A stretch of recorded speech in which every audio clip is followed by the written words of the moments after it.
out of all these years, let's test the memory banks. Has anyone ever given you some sort of memorabilia to sign that you've kind of looked at and said, God, I wish I could keep that for myself?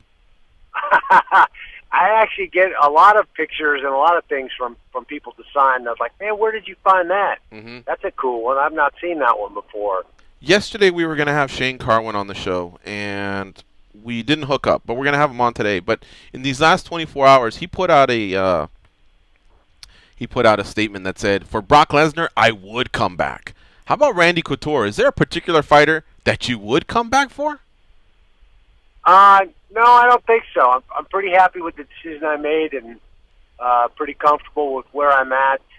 You know, I get to kind of live vicariously through the guys at Extreme Couture, all of them that are training and doing what they're doing in the sport, and I'm happy doing what I'm doing now. I think I made a good decision.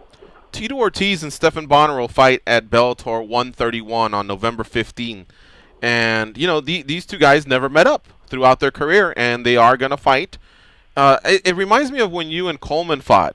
You know, you guys fought at a point where we got to see you fight, but, you know, maybe we would have wanted to see you fight a few years earlier. What do these fights still mean to both fighters like like Tito Ortiz and Stephan Bonner, other than I just don't want to lose to that guy? Well, I mean, I'm sure there's some of that. Neither one of these guys, especially now, after all the smack talking and stuff that's been laid down, want to lose this fight. I think the stage that they're at in their career, it's still a technically interesting fight. They have vastly different styles in the way that they fight and win fights. It'll be interesting to see who has their way. And I think at the end of the day, they're still both hugely popular marquee fighters for the sport. So I think it's wise to put them together and give them a chance to get in the cage and settle it. Michael Chandler and Will Brooks will also get down for the lightweight title over at Bellator MMA. These guys have fought once. You also kind of have a relationship with Chandler where he basically started off in your gym. Talk about this this fight, how great it's going to be. I mean, they already gave us a great show, and this could potentially be a Fight of the Year candidate.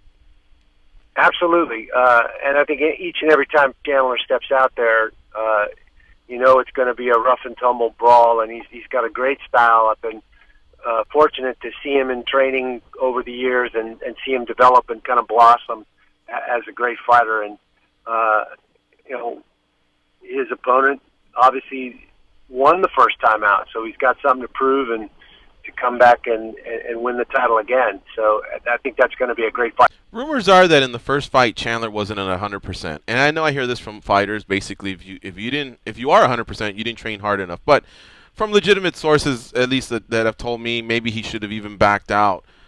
Looking back, are those mistakes by fighters to take part in these fights, or is there some value other than that? You know, you do get the paycheck, you get paid that night to take in one for the team, whether it's the promotion, your coaches that also need to get paid, the fans that paid money to see the show, where now you become a savior.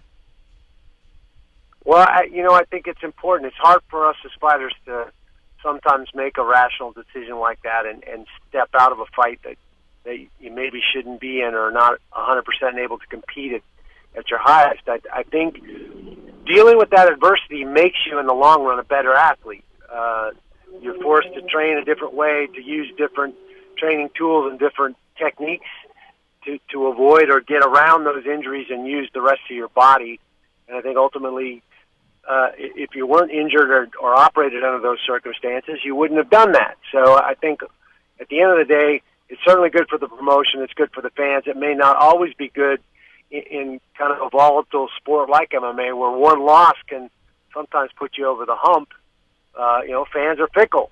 You're hot and cold. You're only as good as your last fight. So you never want to be that guy that made that excuse. And we've seen guys do it. Oh, I had this problem. I had that problem. It sounds whiny, and it sounds, it's not something fans want to hear. You just got to kind of take it like a man and say, you know what, he was better than me tonight. I hope to come back and show that, and get a chance to redeem myself.